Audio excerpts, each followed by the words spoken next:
So today, the author we'll be covering is Italo Calvino, an Italian author. So he was born in 1923 in Cuba, Santiago de Las Vegas in Cuba, to Italian parents. But immediately after his birth, the parents moved back to Italy. So his early years were spent in Italy. So he was growing amidst the lush Italian landscapes, and during the turmoils of World War II, he joined the Italian resistance, and he also wrote his first book as part of the Italian resistance, like how a youth kind of viewed this kind of resistance through a youth's eyes, right? It's titled The Path to the Nest of Spiders. So these were all resistance people, and it was his thought he put out there, the lens of an envoy. So later on, his works were all of fantasy and a lot of folktales, Italian folktales. So I'll bring a lot of these books.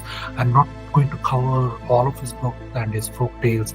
Today I'm covering like 2 books, and essentially I'll do another video where I cover some of his other works as a novelist.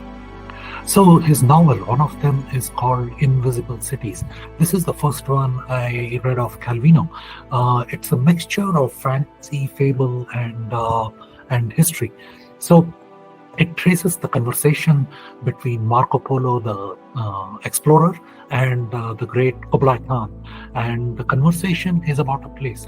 Marco Polo is narrating or telling this story to Kublai Khan, and he invents a magical city. And he talks about this different cities, and the cities are named like Isadora, Dorothea, and so on. So essentially, Marco Polo, although, is describing only one city for that matter, but different parts of that same city. And essentially, you have to go and read which city is Marco Polo talking about in Italy. So it would be very easy to guess, but I would like you to go and read. I'm not going to give out the entire stuff as to what Marco Polo is describing in this particular novel. So he's just giving different names for and describing portions of the city to the great Kublai Khan. And Kublai Khan also knows that Marco Polo is sort of making up these city names, and they are not real, but he still engages with him because this was the period when the Khan was being challenged, and he knew his end was near. So that's the time it is capturing. So it essentially covers human nature, society, and the search for meaning, right? Essentially, that's what this novel was about for me. The next of the Calvino novels is the complete Cosmic Comics. So Cosmic Comics, it kind of blends the scientific concepts with which are very whimsical stories, and it traverses the boundaries of reality and imagination. A lot of Calvino novels are imaginative. He imagines, like, for example, 2 ships that want to fire at each other, but the wind is not blowing, so they are stuck as a stalemate. That's one of his novels, and I'm not covering that here though.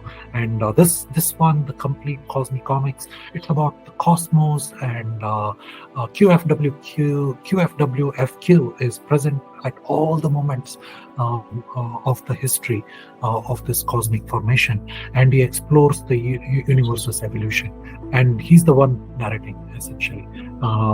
So basically, it is the structures of the cosmos and what we as humans do for storytelling, and it talks about the distance to the moon, the stars, and the galaxies, and so on.